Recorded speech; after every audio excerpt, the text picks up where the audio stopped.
Varicose veins కి సరైన చికిత్స కోసం సంప్రదించండి ఎవిస్ హాస్పిటల్. సో ఫుడ్ ఏం తీసుకుంటారు రోజా గారు? ఫుడ్ బాగా మంచి ఇష్టంగా తింటా, కొంచెం తిన్నా ఇష్టంగా తింటా. సో ఇప్పుడైతే కార్తీక మాసంలో ఉన్నాను, ఫుల్ వెజ్, అందుకే. ఓకే, లేకపోతే నాన్ వెజ్ లేకపోతే ముద్ద నాన్ దిగదు. వెజ్ లేక ఇంట్లో ఎప్పుడు ఉంటుంది నాటుకోడి పులుసు, ఫిష్. ఓకే. సో కానీ మీ అధినాయకుడు మటుకు ఎప్పుడు అదే మెయింటైన్ చేస్తారు. ఏం ఫుడ్ తీసుకుంటారు ఆయన? వచ్చి 2 hours జిమ్ చేస్తారు 2 hours gym every day. And food కూడా చాలా లిమిటెడ్ గా, అన్ని ఏమంటారు ఆకుకూరలు, ఫ్రూట్స్, వెజిటబుల్స్ అవే ఎక్కువ తింటారు, రైస్ అవి తిన్నారు. అందరూ అంతే, శర్మిల గారు కానీ, భారతి మ్యామ్ కానీ, అమ్మ గాని, అందరూ చాలా లిమిటెడ్. మీ నియోజకవర్గాలకు వచ్చినప్పుడు తెలుస్తుంది అసలు వాళ్ళు ఏం ఫుడ్ మాకు తింటారు. పాదయాత్ర వచ్చినప్పుడు చూసాం ఫుడ్. ఒక ఇంటర్వ్యూలో కూడా చెప్పాను నేను, ఓకే. అన్న తినేటివి అడిగితే చెప్పాను. ఇడ్లీ దోశ లాంటివి తినరు, చాలా తక్కువ. Protein food. చాలా ఏమంటారు హెల్త్ కాన్షియస్ బాగా అందరికి. ఓకే, వాళ్ళందరూ కూడా అలాగే ఉంటారు. సో పాలు కూడా ఏదో 1 లీటర్ పాలు 1 గ్లాస్ అవుతుంది, అంతే. అల్లం వేసి మరగపెట్టి తాగుతారు. మీరు ఫాలో అయ్యారు నెక్స్ట్ అదేమన్నా ఆయన డైట్ ని ఫాలో అవట్లే మీరు ఇంకా? నేను బాగా తింటాను, ఫుడ్ ఇష్టం. ఫస్ట్ నుంచి కూడా బాగా ఇష్టం. వెంకటేష్ గారు ఇలా చూసేవాళ్ళు, ఇంత పెద్ద క్యారేజ్ వచ్చేది, మీ ఇంటి దగ్గర నుంచి? అందరం కూర్చొని తినేవాళ్ళం. నాతో షూటింగ్ ఉందంటే అందరికి భోజనాలు. అలా ప్రభు గారు, శివాజీ గణేష్ వాళ్ళ అబ్బాయి ఉంటే అందరికి భోజనాలు.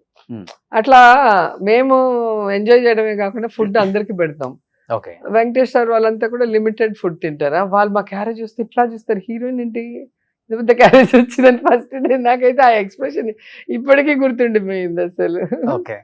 సో ఇంకేంటి రోజా గారు, బ్యాక్ టు ఫార్మా, మళ్ళీ ఇంకా నియోజకవర్గంలో యాక్టివ్ అవ్వటం? ఎస్. సో ఆ రోజు నుంచి అక్కడే ఉన్నాను.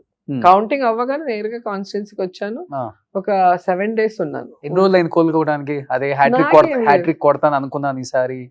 ఫస్ట్ రౌండ్ లో తెలిసిపోయింది సంథింగ్ రాంగ్, ఏదో జరిగింది. ఎందుకంటే మాకు ఎప్పుడైతే వీళ్ళ కూటమి ప్రభుత్వం ఏర్పడిందో అవుతూనే అవ్వాల్సిన ఎలక్షన్ 2 months వెనక్కి తోసేశారు. ఈ 2 months వెనక్కి వెళ్ళినప్పుడు ఓవరాల్ గవర్నమెంట్ కంట్రోల్లో వాళ్ళకి తీసుకొని మా తిరుపతి డిస్ట్రిక్టే 3 ఎస్పీలు మారిపోయారు, 3 కలెక్టర్స్ మార్చారు. అంటే ఒకరిని వేయటము, వాళ్ళకి నచ్చినట్టు చేయకపోతే మళ్ళీ మార్చడం, అట్లా అసలు గందరగోళం అయిపోయింది ఎలక్షన్ అప్పుడే. ఫస్ట్ టైం నా లైఫ్లో, నాది 5th ఎలక్షన్ ఇది, ఫస్ట్ టైము వితౌట్ పోలీసు ఎవడు పడితే వాడు లోపలికి వెళ్ళటం, బయటికి రావటం, లోపలికి వెళ్ళటం, ఏం అర్థం కాల. చాలా ఏదో మామూలుగా సంతలో వెళ్ళి కూరగాయలు కొనుక్కున్నట్టు వెళ్ళి తిరుగుతూ ఉన్నారు. సో ఇవన్నీ కూడా చాలా ఘోరంగా జరిగింది. అయినా కూడా మాకైతే నిజంగా డౌట్ రాలేదు ఎప్పుడు కూడా. ఫస్ట్ రౌండ్ అవ్వగానే వడమాలపేట అనేది మాకు కాన్స్టిట్యున్సీకి హాట్ లాగా మా పార్టీకి. ఎప్పుడు నేను 2 సార్లు గెలిచింది కూడా ఆ మండలం వల్లే గెలిచాను. అక్కడ నాకు స్టార్ట్ అవుతుంది మెజారిటీ, అక్కడ నుంచి అలా వెళ్తూ ఉంటారు, ఇంక తెగదు. అక్కడ ఫస్ట్ రౌండ్ 3000 వచ్చేసింది వాళ్ళకి. నాకేం అర్థం కాదు, 1 నిమిషం ఇలాగే ఉన్నా. సెకండ్ రౌండ్ మళ్ళీ 3000. సో అర్థమైపోయింది సంథింగ్ రాంగ్, ఏదో జరిగింది, ఇది జనం ఇచ్చిన తీర్పు కాదు. నేను వెళ్తున్నా అని చెప్పి బయట వచ్చేసాను కదా, మీరు చూసుంటాను, వెంటనే వచ్చేసాను నేను. లేకపోతే మా కాన్స్టిట్యున్సీ ఎప్పుడు కూడా 1000, 2000. 858 ఫస్ట్. ఇప్పుడు నాటి కాదు, వాళ్ళ డాడీ నుంచి ఉన్నారు కదా ఇప్పుడున్న క్యాండిడేట్ డాడీ ముద్దుకృష్ణ నాయుడు కూడా 1200, 1600 తోనే గెలిచారు చంగారెడ్డి మీద. సో అక్కడ 1000, 2000, ఓహో అంటే 5000, 6000 అంతే. 40,000 అంతా అసలు తలకిందులు తపస్సు చేసినా కూడా ఉండదు. సో అది మనకి ఫస్ట్ రౌండ్ అర్థమైపోయింది కదా సంథింగ్ రాంగ్ అనేది. నేను వచ్చేసాను, నేను పెద్ద ఇంకా దాని గురించి ఆలోచన కూడా లేదు, అంతే. లాస్ట్ వరకు వచ్చి ఒక 1000, 2000 తోడిపోతే బాధేసి ఉండేది. ఏంట్రా ఇంత కష్టపడ్డాము, ఇంత సర్వీస్ చేసాము, ఇంత డెవలప్మెంట్ చేసాము, ఎందుకు ఓడిపోయామని ఒక బాధ ఉండేది. ఇది అర్థమవుతుంది కదా. సో అంతే, క్యాజువల్ గా బయటకు వచ్చా, నేరుగా కాన్స్టిట్యున్సీకి వచ్చా. ఇంకా అందరూ వచ్చి ఓవన్ బాగా కష్టపడి వర్క్ చేశారు అందరూ కూడా సిన్సియర్గా. ఏంటి ఎవ్రీ హౌస్ కి వెళ్ళాలి కదా, అవును, మీకు వచ్చిందా రాలేదా, ఎవరికైనా మిస్ అయితే మళ్ళీ వాళ్ళకి ఆ వెల్ఫేర్ కానీ వాళ్ళ ఊర్లో అడిగిన డెవలప్మెంట్ ఏది లేకుండా చేశారు. ఇది లేదు అనుకుంటే వాళ్ళు అడిగిన ప్రతిదీ చేసి ఇచ్చాం. సో అలాంటప్పుడు అలా అయినప్పుడు పాపం లీడర్స్ అయితే చాలా ఏడ్చారు, నాకే బాధ వేసింది. నేను అందరినీ, నన్ను ఓదార్చాల్సింది పోయి నేను అందరినీ ఓదార్చా. సో 1 week ఉండి అన్ని మండలాల్లో ఒక్కొక్కరుగా మండలం వస్తే అందరితో మాట్లాడి ధైర్యం చెప్పి అందరినీ కన్విన్స్ చేసి మళ్ళీ చెన్నైకి వెళ్ళా. ఒక 3 days ఉండి మళ్ళీ వచ్చేసారు. మళ్ళీ స్ట్రాంగ్ అవుతుంది. నేను అక్కడే ఉన్నా, మీ టీవీలోనే చెన్నైకి వెళ్ళిపోయా, ఇల్లు అమ్మేసా, విజయవాడ అంటే నేను నగిరిలోనే ఉన్నాను. ఇంక నగిరిలో రోజు తిట్టమంటే తిడతాను నేను, మీరు వేసుకుంటానంటే ఉన్నానని తెలియాలంటే తిడితే కానీ వేయట్లేదు, పొగిడితే ఎవరిని వేయడురే మీరు. సో మీరు అలా ఉంటేనే అందరికి తెలుస్తారు అయితే. అవును, మరి ఇష్యూ జరిగింది మొన్న, ఒక అమ్మాయిని చంపేశారు వడమలపేట, ఇంక అక్కడికి వెళ్ళి మాట్లాడటం. లేకపోతే మామూలుగా ఊరికి ఏం మాట్లాడతాం మనము? ఇప్పుడు గుడికి వెళ్ళేసి ఏదో వీడియో పంపించలేము, లేదా ఇంట్లో కూర్చొని ఉన్న వీడియో పంపించలేము. లీడర్స్ అందరూ వస్తారు కదా, ఎవ్రీడే మార్నింగ్ టు ఈవినింగ్ వస్తూ ఉంటారు. వాళ్ళు స్కూల్స్లో, కాలేజ్ సీట్స్, లేకపోతే వాళ్ళు హాస్పిటల్లో ఎవరైనా జాయినింగ్ అవ్వాలంటే ఫోన్ చేస్తారు. అవన్నీ మేమే కదా చూసుకోవాలి. నా ఫోన్ డైరెక్ట్ యాక్సెస్, చిన్న కార్యకర్త వరకు ఎవరైనా ఏ టైంలో నాకు ఫోన్ చేస్తే ఇమీడియట్ నేను వాళ్ళతో మాట్లాడి చేసి. అలా యాక్సెస్ ఉండబట్టి అన్ని ఫోన్ కూడా. ఏమైంది? సో మీ వెల్ విషెస్ కూడా ఎక్కువ కాల్ చేసేది, ఫోన్లు చేసి ఎక్కువ తిట్టడం.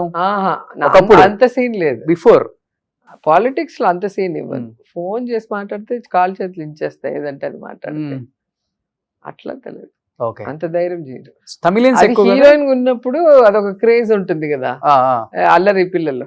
పాలిటిక్స్ వచ్చిన తర్వాత ఎప్పుడు లేదా ఇలాంటి వచ్చాక నాకు ఫోన్ చేసి ఎవడు మాట్లాడాను, వాట్సాప్ లలో పంపటాలు. నేను అసలు కొత్త నెంబర్లు ఎత్తాను కదా, ఆల్మోస్ట్ అన్ని ఫీడ్ చేసి ఉంటా మా కాన్స్టిట్యున్సీలో ప్రతి ఒక్కరి నెంబర్. అందుకే ఎవరికైనా చెప్తా నేను, ఒకవేళ ఫోన్ ఎత్తలేకపోతే ఏదైనా పని మీద ఉండి మీరు మెసేజ్ పెట్టండి అంట. ఒకవేళ కొత్త నెంబర్ వస్తే నేను ఎత్తాను కదా, సో వాళ్ళు మెసేజ్ పెడతారు కదా, పలానా ఊరు పలానా వాళ్ళని మాట్లాడాలంటే వెంటనే నేనే చేస్తాను. సో ఇప్పుడు అందరికి అలవాటు చేసి. ఇప్పుడు ఎప్పుడైనా జగన్ గారికి చేయాలనుకుంటే మీరు డైరెక్ట్ చేస్తారా, ఫోన్ వాడతారా? ఆయన అసలు అన్నయ్య ఫోన్ వాడరు.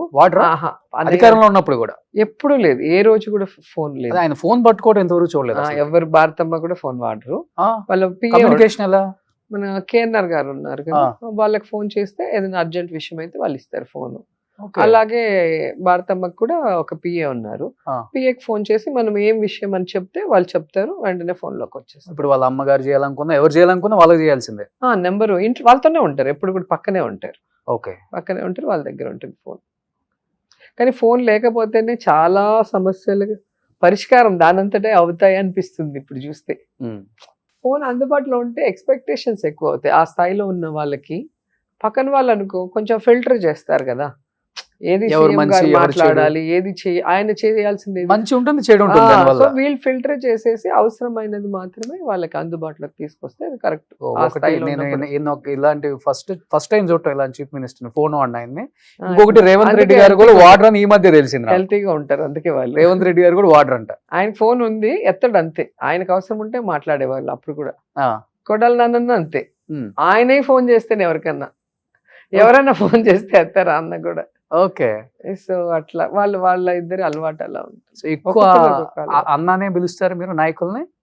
కొడాలి నాన్న వాళ్ళు నాకు అప్పటి నుంచి తెలుసు కదా, అంటే నాయకుల్ని ఎక్కువ అందరినీ అనను, అన్నగా ఫీల్ అయిన వాళ్ళని అన్న అంటే. అందరిని ఎందుకు అన్న అంటాను నేను, దానికి ఒక వాల్యూ ఉండాలి కదా, అన్నకి కూడా ఒక వాల్యూ ఉండాలి. అన్న అనే పదం చాలా పవిత్రమైంది, ఏదో టైం పాస్ కి అందరినీ అన్న అనేది అట్లా ఇష్టం ఉండదు నాకు. కేసీఆర్ గారిని అన్నానే అంటారు కదా. నేనా? నాన్న పెదనాన్న. ఓ బిడ్డ అంటారు కదా. ఓ సూపర్.